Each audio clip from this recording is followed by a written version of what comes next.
ایک آدمی اپنے گاؤں والوں سے بہت تنگ آ گیا اور سوچا کہ اپنا گاؤں ہی تبدیل کر لیا جائے۔ وہ کسی اچھے گاؤں کی تلاش میں نکل کھڑا ہوا۔ ایک گاؤں کے پاس پہنچا تو سامنے ایک حکمت بھرے بزرگ کو پایا۔ اس نے بزرگ سے پوچھا کہ یہ گاؤں کیسا ہے، اس کے باسی کیسے ہیں؟ بزرگ نے اس سے پوچھا کہ تم کیوں پوچھ رہے ہو؟ اس شخص نے بتایا کہ میں اپنے گاؤں والوں سے بہت تنگ ہوں اور اپنا گاؤں چھوڑنا چاہتا ہوں۔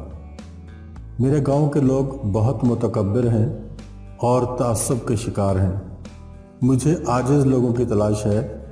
اس بزرگ نے بولا کہ جاؤ اپنا راستہ ناپو، کیونکہ ادھر کے لوگ بھی بہت برے ہیں۔ یہاں بھی بالکل ویسے ہی لوگ رہائش پذیر ہیں۔ وہ کافی مایوس ہوا اور آگے نکل گیا۔ بزرگ ادھر ہی بیٹھا تھا کہ ایک اور آدمی کا ادھر سے گزر ہوا اور اس نے بھی بزرگ سے جا کر پوچھا کہ ادھر کیسے لوگ رہتے ہیں۔ میں اپنی رہائش گاہ کے لیے کوئی اچھا گاؤں تلاش کر رہا ہوں۔ بزرگ نے اس سے بھی یہی سوال کیا کہ جو گاؤں تم چھوڑ کر آ رہے ہو وہاں کے لوگ کیسے ہیں؟ اس آدمی نے بتایا کہ بہت اچھے لوگ تھے، ملنسار اور ہمدرد۔ بزرگ نے اسے بولا کہ یہ جو پگڈنڈی تم دیکھ رہے ہو بس اس پر چلتے رہو اور تھوڑی دور جا کر میرے گاؤں میں داخل ہو جانا۔ یہاں کے لوگ بھی بہت اچھے ہیں، ملنسار ہیں، خوش اخلاق اور ہمدرد ہیں۔ وہ آدمی خوشی خوشی اس کے گاؤں روانہ ہو گیا اور وہیں رہائش پذیر ہو گیا۔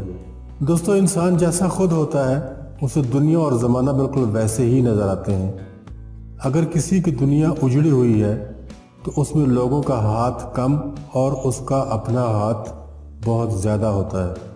برا آدمی کیونکہ خود بد اخلاق اور شکی مزاج ہوتا ہے، وہ ہر ایک کو اپنے جیسا گمان کرتا ہے اور کسی پر اعتبار نہیں کر سکتا۔ کسی انسان کو اس وجہ سے ہرگز بے وقوف مت گردانو کہ وہ تمہاری ہر بات پر یکدم یقین کر لیتا ہے۔ جو انسان اور لوگوں پر فوراً بھروسہ کرتا ہے اس کی وجہ اس کی اپنی پاک دامنی اور نیک نیتی ہوتی ہے۔ جو خود کسی کے لیے گڑھے نہیں کھودتا وہ دوسرے انسانوں سے بھی ہرگز اس کی توقع نہیں کر سکتا۔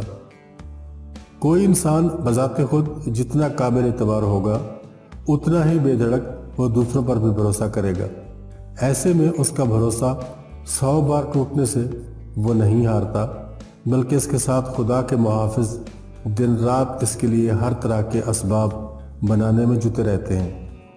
جو انسان در در کی ٹھوکریں کھائے اور ہر ایک کے آگے ہاتھ پھیلا رہا ہو، اس نے دوسروں کی حق تلفی کر کے ایسا دردناک انجام کمایا ہوتا ہے۔ جو کوئی اپنے گھر سکون سے بیٹھ کر روزی روٹی کما لے اور اس کی زندگی پرسکون ہو، اس کے کرم اس کے کام آئے ہوتے ہیں۔ انسان کو ہمیشہ کوشش کرنی چاہیے کہ اپنی نیت کو درست رکھے۔